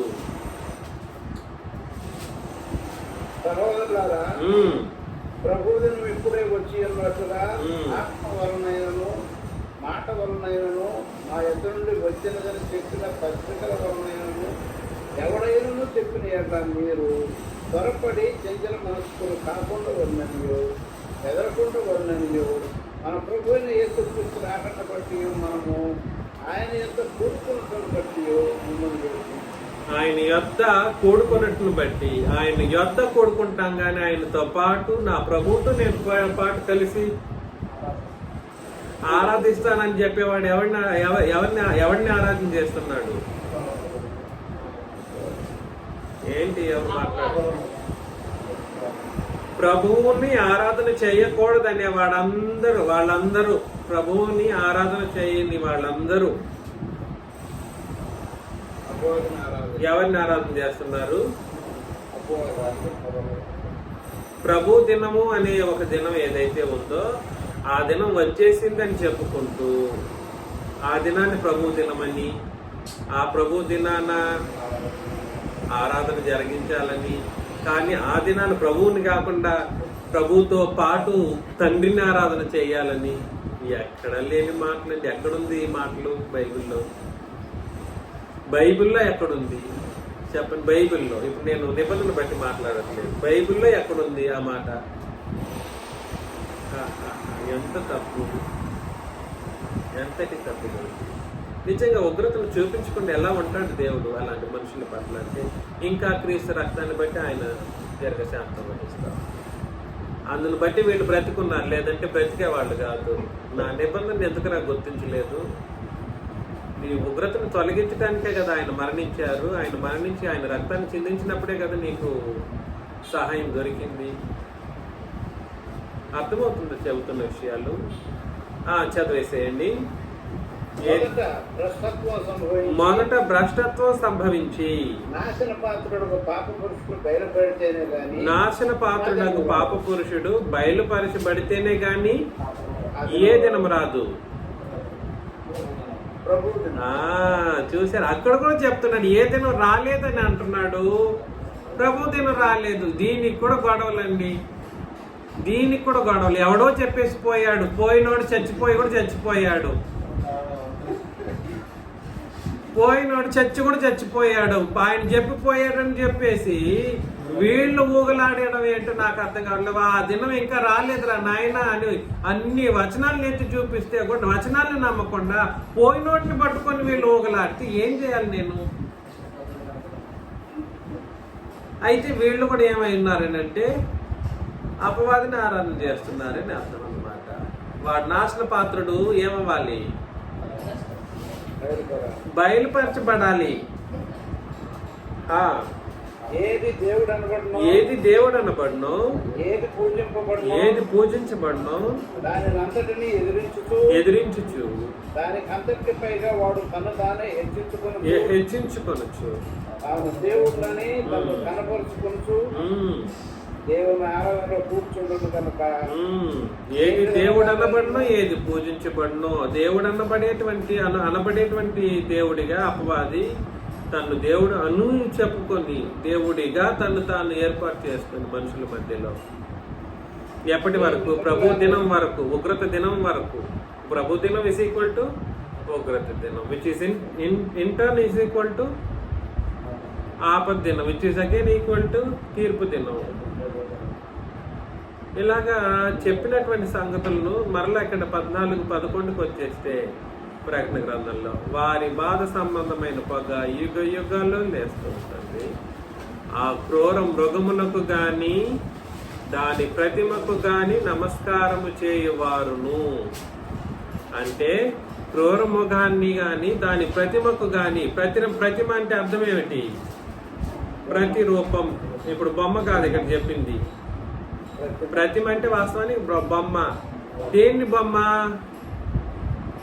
ప్రతిమ అంటే అర్థం చేసుకోండి. ప్రతిమ అనే ఒక మాటకు అర్థం తెలియాలి మీకు. ప్రతిమ అంటే బొమ్మ కాదు అర్థం. As it is. ఇప్పుడు నేనున్నాను, నా ప్రతిమను నా మొహం ఎలా ఉందో అలాంటి బొమ్మను తయారు చేస్తే అది ప్రతిమ అవుతుంది. నా మొహాన్ని నా మొహం కాకుండా వేరే బొమ్మను పెట్టారనుకోండి, అది బొమ్మనే. బొమ్మకి ప్రతిమకి తేడా ఏమిటంటే ఒక ఒరిజినల్ ఉంటుంది, ఒరిజినల్కి సమరూపంగా ఇంకొక బొమ్మ ఉంటుంది. దాన్ని ఏమంటారంటే ప్రతిమ అని అంటారనమాట. ప్రతిరూపాన్ని కలిగించేది ప్రతిరూపము. నా రూపాన్ని అదే ప్రతిబింబించేటువంటి మరొక రూపాన్ని ప్రతిమ అని అంటారు. అర్థమవుతుందా? ఇక్కడ చెబుతున్నటువంటి అపవాదికి ప్రతిమలు ఉంటాయా? ప్రతిమకు సంబంధించి అనంటే ఇక్కడ చెప్తున్నటువంటి క్రూర మృగమునకు కానీ దాని ప్రతిమకు కానీ నమస్కారం చేయడం అంటే అర్థం ఏమిటంటే అపవాది కనబడాడు ఎప్పటికీ కూడా. సరే, మరలా చెబుతున్నాను, అపవాది కనబడతాడా? అవి ఎవడు కనపడ్డా అపవాది ప్రతిమ అంటే అర్థం ఏంటి? ఇప్పుడు అపవాదికి బొమ్మలు తయారు చేస్తున్నామా? కాదు. అంటే అర్థం ఏమిటనంటే మరలా ఇక్కడికి రండి. మరలా దశలోనికలకు రాసిన 2వ పత్రిక 2వ అధ్యాయంలో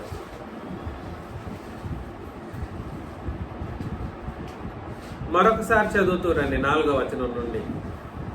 ఏది దేవుడు అనబడును, ఏది పూజింపబడును, దానిని అంతటిని ఎదురించుతూ దాని అంతటికి పైగా వాడు తను తానే హెచ్చించుకొనుచు తాను దేవుడినంది తను కనపరుచుకొనుచు. ప్రతిమ తాను దేవుడినని తను కనపరుచుకుంటూ, అది రూపం. అది కనపరచడం అనేది దేనికి సంబంధించింది?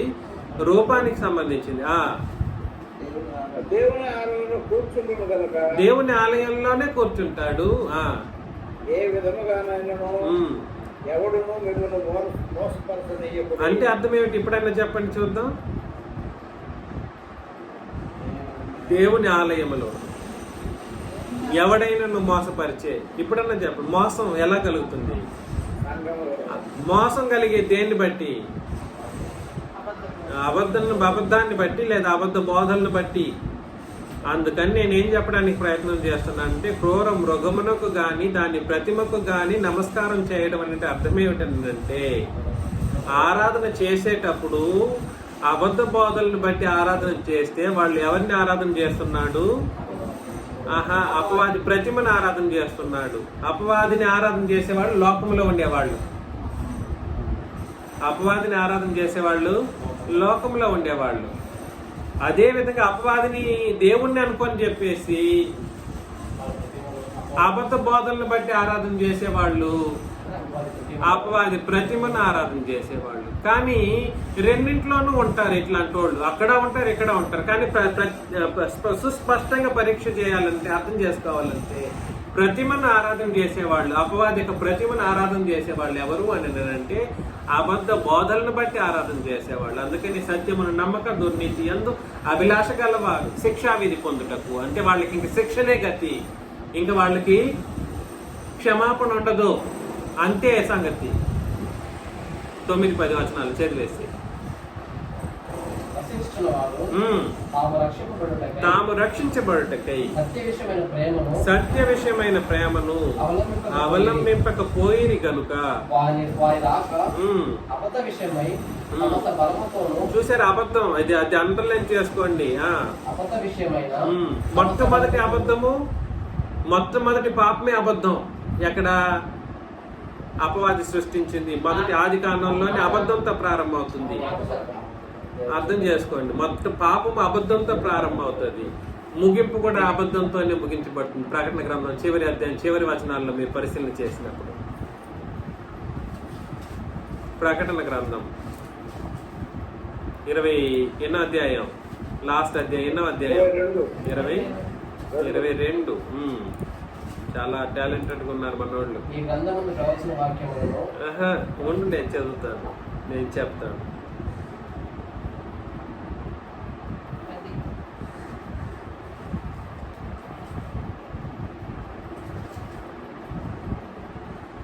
చివరి అధ్యాయంలో 1వ వచనం చూస్తున్నాను, 22.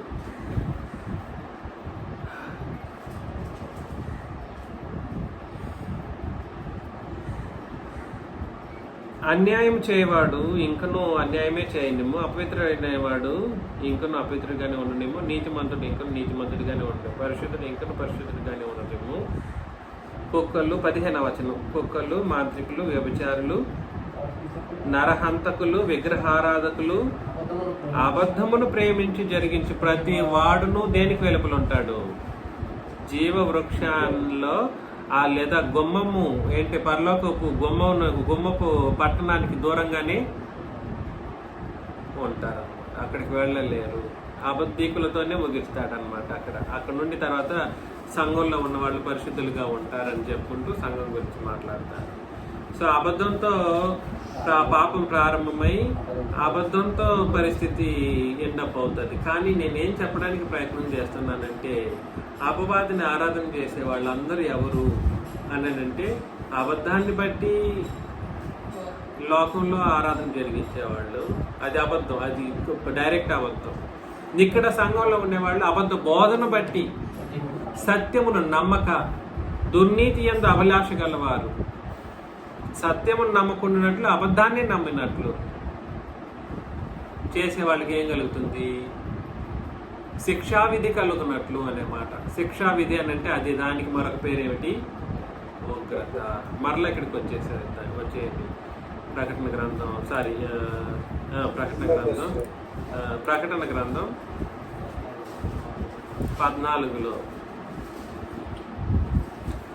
11 మరొకసారి. వారి బాధ సంబంధమైన పొగ యుగ యుగాలు లేచును, ఆ క్రూర మృగమునకును కానీ దాని ప్రతిమకు కానీ. ఇప్పుడు అర్థమైందా? కాబట్టి వట్టి క్రూర మృగం అంటే కాదు. క్రూర మృగము దాని ప్రతిమ అంటే అబద్ధాలను బట్టి ఆరాధన చేసేవాళ్ళు, దాని ప్రతిమకు ఆరాధన చేసేవాళ్ళు. అది కనపడదు ప్రతిమ, ఆ బొమ్మ, ఆ రూపం, ప్రతిరూపం అనేది అపవాదక ప్రతిరూపాన్ని అపవాదక ప్రతిమ అని అంటారు. అది కనబడదు. కానీ దానికి నమస్కారం చేయవారును దాని పేరు గల ముద్ర ఎవడైనా వేయించుకొని ఎడల. ఇంకొక మూడో రకం మనుషులు వీళ్ళు. దాని పేరు గల ముద్రను ఎవడైనా వేయించుకొని ఎడల వాడు కూడా ఏం చేయబడతాడు? రాత్రింబగళ్ళు నెమ్మది లేని వారై ఉంటారు. ముద్ర గురించి నేను ఎప్పుడైనా మాట్లాడతాను. There is a different concept behind in it. నేను తర్వాత ఖచ్చితంగా దాని విషయంలో మీకు వివరణ ఇస్తాను. ప్రకటన గ్రంథం మనం ప్రారంభిస్తాం, మేబీ కొన్ని రోజుల్లో చేస్తాం. అప్పుడు కొన్ని విషయాలు మీకు ఇంకొన్ని విషయాలు, అంతవరకు ఈ క్రొత్త నిబంధన సంగతులు మీకు ఎక్కిందంటే ప్రకటన నాకు సులభం అవుతుంది వివరించుకుంటూ పోవడానికి.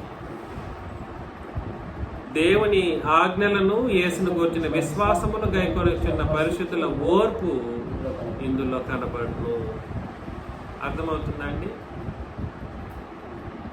దేవుని ఆజ్ఞలను యేసును గూర్చిన విశ్వాసమును గైకొనుచున్న పరిశుద్ధుల ఓర్పు. ఇది ఎవరికి సంబంధించి, ఏ నిబంధనకు సంబంధించి మాట్లాడుతున్నాడు? ఏ నిబంధన ఆజ్ఞల గురించి మాట్లాడుతున్నాడు? క్రొత్త నిబంధన ఆజ్ఞల గురించి. ఏ విశ్వాసం గురించి మాట్లాడుతూ ఉన్నాడు? ఏ యేసుక్రీస్తు అయితే ప్రాణం పెట్టారో, ఏ యేసు అయితే ప్రాణం పెట్టారో ఆ యేసును గురించిన విశ్వాసం ఏదైతే ఉందో ఆ విశ్వాసాన్ని గైకొనుచున్న పరిశుద్ధుల ఓర్పు ఎందులో కనబడుతుంది? వారి బాధ సంబంధమైన పొగలో లేస్తా కనబడతా ఉంటుంది. ఈరోజు నేను ఓర్చుకున్నాను, ఈరోజు నన్ను అనరాని మాటలు అన్నందుకు నేను బాధపడి నేను ఓర్చుకొని ఓర్పుతో సహించాను. నన్ను అన్నవాడు ఉన్నాడే, వాడు ఆ రోజు ఏడుస్తున్నప్పుడు వాడు ఏడుపు అరుపుల్లో నా ఓర్పు కనబడతా ఉంటుంది.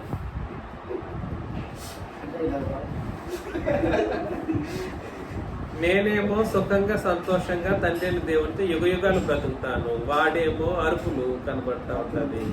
ఆ అరుపుల్లో నా ఓర్పు.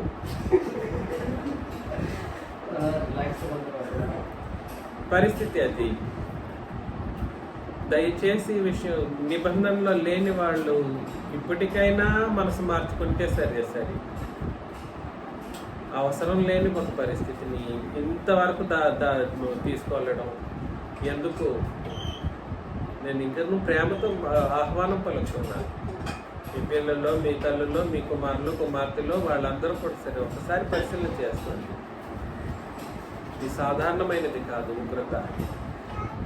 దేవుని యొక్క శాశ్వతమైన శక్తి, శాశ్వతమైన ఉగ్రత. ఉగ్రత అనేది శాశ్వతమైనది, తొలగించలేనిది. ఒకప్పుడు, ఇప్పుడు తొలగించే మార్గం ఉంది మనకు. ఆ ఉగ్రత నుండి తప్పించుకున్న వాళ్ళు కూడా సరే దేన్ని బట్టి తప్పించుకున్నారు? ఏదో పరిహారం వెతికిన దాన్ని బట్టి తప్పించుకోలేదు. పాత నిబంధనల వాళ్ళు పరిహారం చేసినందుకు తప్పించుకోబడలేదు. సంఘమును బట్టి, క్రీస్తు మరణాన్ని బట్టి వాళ్ళు ఏం చేయబడ్డారు? ప్రతి ఒక్క నెమ్మది కలిగి ఉండాలి మనం అందరం.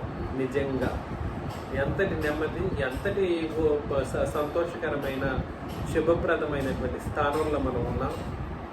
దయచేసి పరిశీలన చేయాలి, ఆలోచించేది.